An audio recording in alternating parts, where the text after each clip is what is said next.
Hello and welcome to this module. Today what we're going to do is we're going to show experimentally how the gamma ray camera works. Over here I have the H3D gamma ray detector. It's manufactured by H3D in down near Saline and Arbor.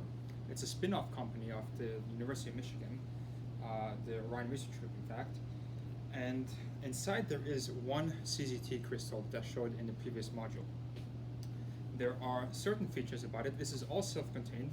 You can see here that there's a power button, and I'm going to turn the power button on right now. This is all waterproof, so you can submerge it in water or you can clean it off if you get it contaminated. There is a cooler on board, but that's just to keep it at room temperature.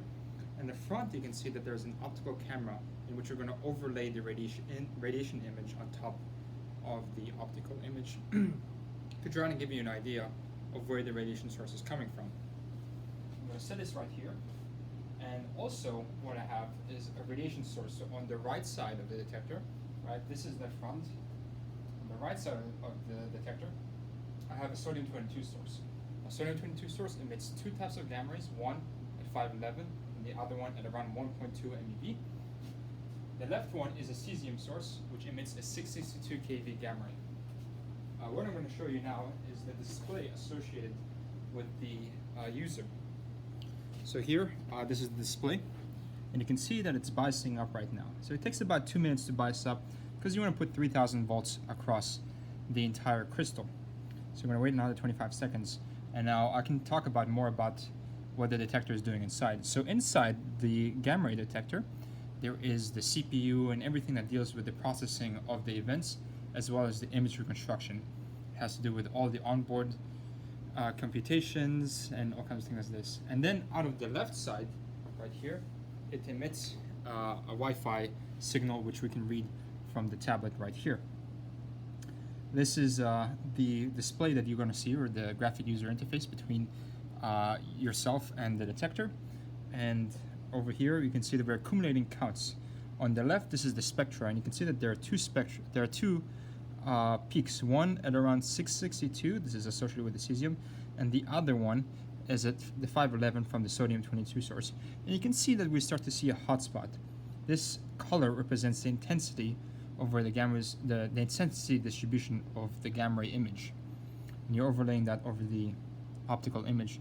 I'm going to click on that and I'm going to show you what it looks like. And now remind you guys, this is a 4-pi imager, so you can get 360 information as well as 180 up and down. And this is associated gamma ray from the cesium. Let's look at what the 511 looks like. So I'm going to hit the 511's photo peak, and you can see that the hotspot changes. I'm going to show that again. So you see here, the 511 is coming out of the right side, and then I'm going to click the cesium, 3, 2, 1, cesium, and then you can see it shifts. That is because I put the cesium on the left side and the sodium-22 on the right side. I remind you again, this is a 4-pi imager, so what we can do is put one of the sources behind the camera. So let me put the camera in the middle, and I put the sodium in front and the cesium at the back. I'll show you the display. I restart the measurement, so we're going to hit that. Hit the restart, and we're going to let the auto name, call it whatever. And this is a new measurement now. Right, you can see that the 511 is peaking up very quickly because I'm actually closer to the 511. It's also higher activity, so this is the 511 right here coming from. And let me select, I can't even see the cesium just yet. So the reason you can't see the cesium is because at the back of the detector right here, there is a battery pack. That is very attenuating. So let's wait some amount of time until we see the cesium get detected. So you can see that it thinks that there's a cesium over there. Let's try and select it and see what's going on. Alright, we select the 4-pi image, but you can see that we don't have good images yet. That's because we don't have enough counts. Let's wait for a little more time to see if we can get more of a convergent image.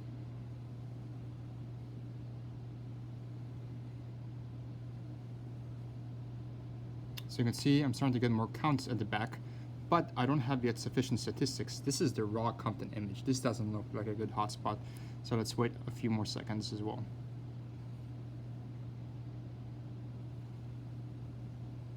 So you can start seeing that I'm converging at the back of what the cesium source is. So at the front is the 511. I'll show you the 511. That's on the front side, and in the rear, which is 180 or antipode. So, right, this is the front and this is the back. I'll show you with the cesium. I'm going to select the cesium, and this is the cesium image at the back. And this is the basic workings of the gamma ray detector.